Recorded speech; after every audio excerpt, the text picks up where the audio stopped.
Assalamualaikum, hai semua, selamat datang di channel YouTube Nancy Yulia, IRT Berdaya Keluarga Bahagia.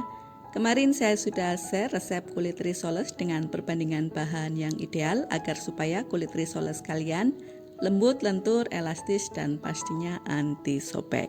Di video kali ini saya akan share cara membuat bahan baluran agar hemat tepung roti atau tepung panir dan bisa membuat risoles dengan cepat dan mudah. Setelah semua bahan selesai diadon atau dicampur, yang terakhir kita masukkan adalah minyak ya teman-teman. Kemudian aduk sampai minyak menyatu dengan adonan. Adonan menjadi halus dan licin. Menyaring adonan juga sangat penting agar supaya bisa didapat kulit risoles yang rata, halus, mulus, dan tidak ada tepung yang bergerindil. Setelah disaring, adonan tidak boleh langsung digunakan ya teman-teman, tunggu 30 menit maksimal 2 jam sebelum dipanggang. Ini agar supaya adonan bisa menjadi lebih rileks dan gluten bisa keluar, karena glutenlah yang bisa membuat kulit risoles elastis dan lentur. Wajan teflon anti lengket sebelumnya diolesi dengan minyak goreng tipis-tipis, kemudian dipanaskan, kemudian panggang kulit risoles dengan api yang tidak terlalu kecil juga tidak terlalu besar sampai benar-benar matang dan pinggirannya kering. Kalau tidak benar-benar matang dan pinggirannya tidak kering, nanti kulit risolesnya dia mudah sobek, kalau diisi dia mudah pecah, kalau digoreng juga dia mudah pecah dan isiannya bisa keluar.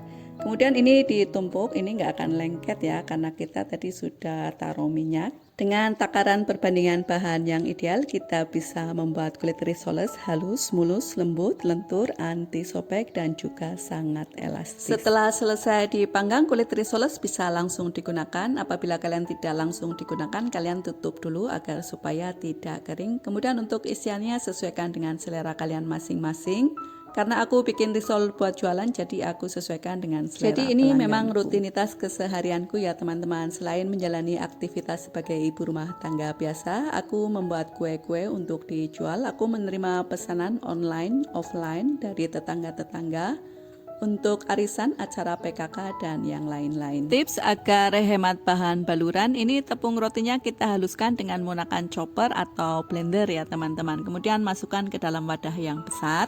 Kemudian untuk bahan pelapis yang basah, gunakan sisa adonan atau kita bisa membuat adonan yang baru, tapi adonannya tidak terlalu kental dan tidak terlalu encer. Gunakan sendok garpu, apabila kalian punya alatnya, kalian bisa menggunakan alatnya. Ini diangkat sampai airnya benar-benar tiris dan tidak ada adonan yang menetes. Baru setelah itu letakkan di atas tepung roti atau tepung panir. Setelah itu tidak perlu dibaluri satu persatu, cukup goyang-goyangkan wadahnya seperti ini. Nanti risolesnya dia akan tertutupi dengan sendirinya. Jadi cara seperti ini lebih menghemat waktu, lebih menghemat bahan, lebih cepat selesai dan hasilnya juga lebih bagus. Kalian harus praktekkan cara seperti ini ya. Dan ini didiamkan dulu selama 30 menit minimal di dalam kulkas agar supaya tepung rotinya bisa menempel dengan sempurna. Baru setelah itu bisa digoreng, dan aku akan share ke kalian cara menggoreng risoles agar supaya tidak menyerap terlalu banyak minyak. Jadi untuk menggoreng risoles kita gunakan minyak yang cukup banyak untuk merendam seluruh permukaan risoles.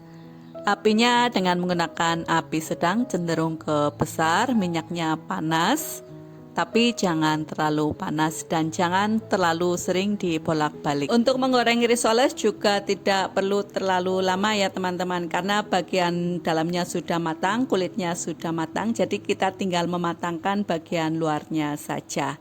Goreng sampai benar-benar kuning kecoklatan, setelah itu angkat dan tiriskan satu persatu, nggak apa-apa ya, sambil menunggu risoles lainnya matang. Apabila kalian suka dengan video ini, silahkan di like, dan sekiranya video ini bermanfaat silahkan di share di media sosial kalian masing-masing. Bila masih ada pertanyaan silahkan tulis di kolom komentar. Terima kasih. Cara meniriskan yang benar dengan cara diberdirikan miring seperti ini agar supaya minyak-minyaknya bisa turun. Terima kasih, sampai jumpa lagi di video selanjutnya.